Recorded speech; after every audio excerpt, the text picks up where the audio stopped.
আমাৰ ঘৰলৈ আহিছিলে তাৰমানে জুবিন আহিছিলে মোৰ জন্মদিনত ভনীয়েক 2গৰাকীকে লৈ চংকী আৰু পামী 2জনী আহিছিলে তাৰপিছত 2জন তেওঁ কাজিন আহিছিলে তাৰপিছত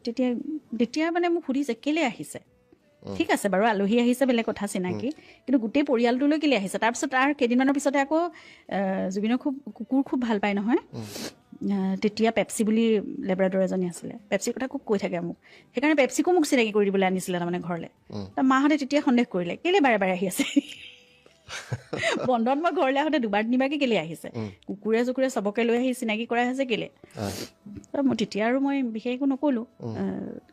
পিছতো মানুহৰ পৰা শুনিছে গম পাইছে দেউতাই কৈছে মই পঢ়িবলৈহে পঠাইছিলোঁ ছোৱালীজনী ল'ৰা ঠিক কৰিবলৈ পঠিওৱা নাই নহয় মানুহে মোক হাঁহিব তুমি এইবোৰ কাম নকৰিবা এনেকৈ বাৰে বাৰে